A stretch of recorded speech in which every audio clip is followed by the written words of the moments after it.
It's extinct Egyptians. Every time I let you have a hand in your own dreams, I end up doing double time to keep you out of danger. Why can't you be like most other 21st century humans who go to sleep and let their dream master order their dreams? They are quite happy with having their dreams inside their head. That's how it is supposed to happen. That's how humans dream. Why do I have the incredible ill luck to be dream master to a stroppy boy who always wants to do it in reverse? He added bitterly.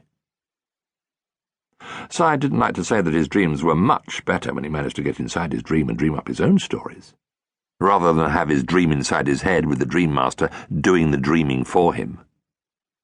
So instead he said, "My dreams are interesting. You said so yourself.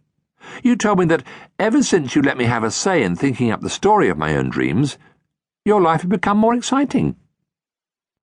The dream master passed his hand across his face. "Exciting is not always pleasant.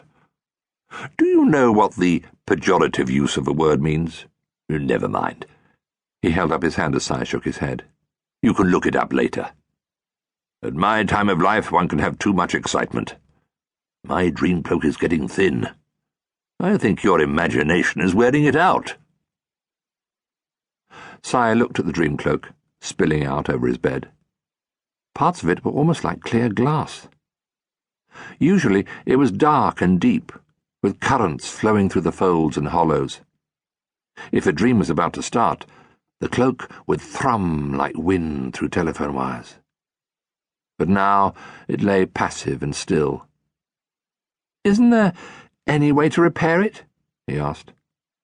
"I'm not sure," said Cy's dream master, chewing on his beard.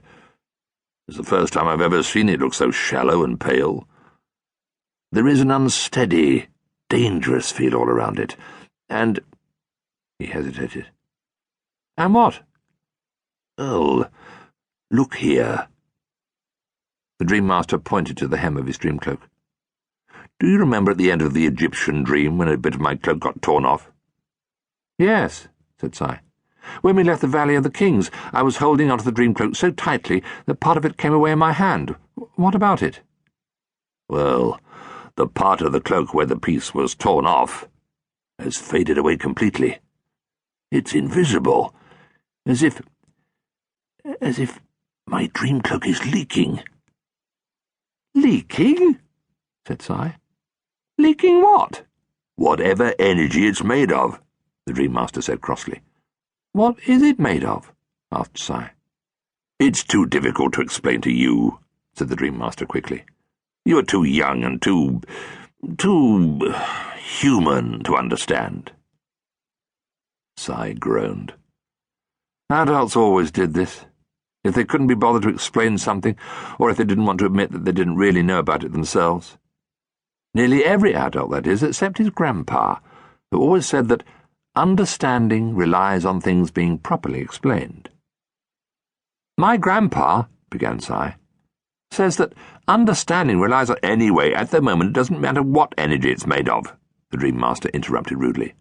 "What I'm concerned about is where my dream cloak's energy is going." "And maybe we should have tried to stitch that torn piece back on," suggested Cy. The dream master gave Cy a filthy look. "Please. Who do you think I am, Peter Pan?" Cy jumped off the bed, and kneeling down, he carefully pulled out the bottom drawer of his chest of drawers. In the space below were his precious things, hidden away from his nosy older sister, Lauren.